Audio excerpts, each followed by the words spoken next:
5 నిమిషాలు మించకుండా కంప్లీట్ చేయవలసిందిగా, మరి అదేవిధంగా సభానాయకులు ఉపనాయకులు కూడా మాట్లాడవలసి ఉంది. సమయాన్ని దృష్టిలో పెట్టుకొని 5 నిమిషాలు మించకుండా మాట్లాడవలసిందిగా కోరుతున్నాను.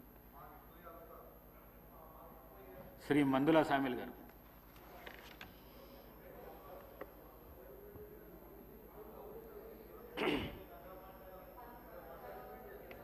అధ్యక్ష, మీకు ధన్యవాదాలు. మహాత్మా గాంధీ జాతీయ ఉపాధి పథకాన్ని ఆనాటి యూపీఏ చైర్మన్, ఆనాటి భారత ప్రధానమంత్రి మన్మోహన్ సింగ్ గారు, ఆనాటి ముఖ్యమంత్రి వర్యులు రాజశేఖర రెడ్డి గారు చేవెళ్ల నియోజకవర్గం ఆలూరులో దేశవ్యాప్తంగా మొట్టమొదటి ప్రారంభించడం జరిగింది. ఆ మీటింగ్కు నేను కూడా పోయినా.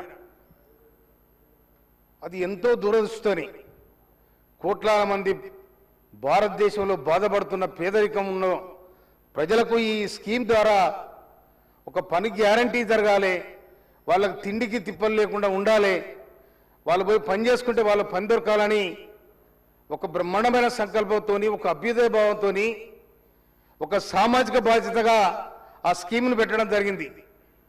కానీ ఇలా జీరామ్జీ అంటున్నారు. జీరామ్జీ ఏందో నాకు అర్థం కాలే. ఆ జీరామ్జీ ఏందో నాకు అర్థం కాలే. ఆ జీరామ్జీ అనేది ఇప్పుడు దేశం నిండే జీరామ్జీ కోతులు. ఆ కోతులు బంద్ చేయరు.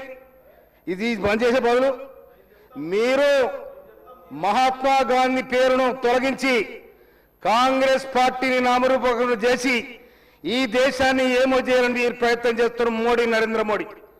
కానీ మీరు ఏం చేయలేరు. కొంత మతాల పేరు మీద, కులాల పేరు మీద, వ్యవస్థ పేరు మీద ఈ పేదల గుండెల్లో మీరు గుణపాలదించి వారి ఆకలి మండల అర్థనాదానికి మీరు కారణమవుతున్నారు. దాన్ని బంద్ చేయాలని కూడా మేము ఈ సందర్భంగా డిమాండ్ చేస్తా ఉన్నాం. ఇవాళ మోడీ చుట్టాలు ఎవరు? పనికి ఆరు పథకం పోరు, అమిత్ షా చుట్టాలు పోరు, ఎవ్వరు పోరు. ఇవాళ ఆకలి మండలంలో అర్థనాదాలు ఎస్సీలు, ఎస్టీలు, బీసీలు ఇవాళ ఆ స్కీమ్లో పాల్గొన్నారు. అందుకోసం తెల్లారంగా గడ్డపార పట్టుకొని చేసే సందర్భాలు ఉన్నాయి. నేను కూడా ఆ పనిలో నిమగ్నమై ఉన్నా నేను. ఎందుకంటే కరోనా వచ్చినాడు కష్టజీవులు ఇవాళ మాకు ఇదే ఆధారం అని బతికిన సందర్భాలు చూసినాం మేము. అందుకోసమైనా నడవంతరంగా ఇవాళ మీకు ఏం నష్టమైందో కూడా నాకు అర్థం కాలే.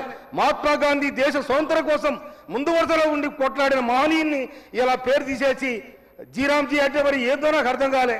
అందుకోసమనే ఈ పేరు మార్పును బంద్ చేయాలి. మహాత్మా గాంధీ పేరు మీద ఉన్న ఈజీఎస్ను కొనసాగించాలని కేంద్ర ప్రభుత్వం భారతదేశ పేద ప్రజల మీద చేస్తున్న ఈ దుర్మార్గమైన ఈ చట్టాన్ని ఎంటే తీసుకోవాలని కూడా డిమాండ్ చేస్తూ నేను ఈ సందర్భంగా నాకు అవకాశం ఇచ్చినందుకు మీకు ధన్యవాదాలు. శ్రీ ఎడమ బుజ్జు గారు.